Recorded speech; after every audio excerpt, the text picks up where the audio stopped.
ഇന്ന് ഞാൻ വന്നിരിക്കുന്നത് ഒരു ജ്യൂസിൻ്റെ റെസിപ്പിയുമായാണ്. ഈ കൊടും ചൂടിനും നോമ്പ് തുറക്കുന്ന സമയത്തേക്ക് നമുക്ക് കുടിക്കാൻ പറ്റുന്ന ഒരു ജ്യൂസിൻ്റെ റെസിപ്പിയുമായാണ്. അപ്പോൾ തണ്ണിമത്തൻ ഉപയോഗിച്ചാണ് ഞാൻ ജ്യൂസ് ഉണ്ടാക്കുന്നത്. അപ്പോൾ തണ്ണിമത്തൻ്റെ കുരുവൊക്കെ കളഞ്ഞ് ചെറിയ കഷ്ണങ്ങളാക്കി വെക്കുക. അതൊരു മിക്സിയുടെ ജാറിലേക്ക് കുറച്ചിട്ട് കൊടുത്ത് ഒരു അര ഗ്ലാസ് പാലും ഒഴിച്ച് ആവശ്യത്തിനുള്ള പഞ്ചസാരയും ഇട്ട് കൊടുത്ത് നന്നായി അടിച്ചെടുക്കുക.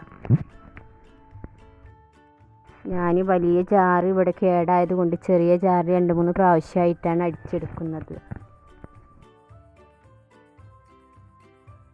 അടിച്ച് വെച്ച ജ്യൂസ് 2 ഗ്ലാസ്സിലേക്ക് ഒഴിച്ച് കൊടുക്കുക. അപ്പോൾ 3/4 ഭാഗം ഒഴിച്ച് കൊടുത്താൽ മതി. അതിൻ്റെ മുകളിൽ നമുക്ക് ഐസ് ക്യൂബ് ഇട്ട് കൊടുക്കണം.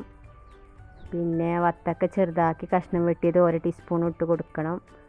പിന്നെ കസ്കസ് കുതിർത്തത് 1 ടീസ്പൂൺ ഇട്ട് കൊടുത്ത് നന്നായി മിക്സാക്കി വെക്കുക.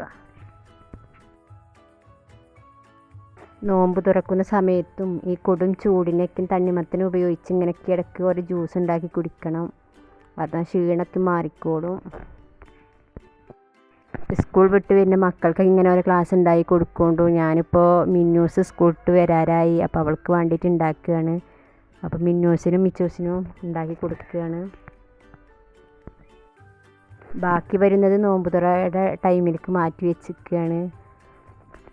അപ്പോൾ ഞങ്ങളുടെ ഇന്നത്തെ ഈ കുഞ്ഞു വീഡിയോ ഇഷ്ടപ്പെട്ടാൽ ലൈക്ക് ചെയ്യുക, സബ്സ്ക്രൈബ് ചെയ്യുക, സപ്പോർട്ട് ചെയ്യുക. ഞങ്ങളുടെ ഈ കുഞ്ഞു ചാനലൊന്ന് സപ്പോർട്ട് ചെയ്യണേ.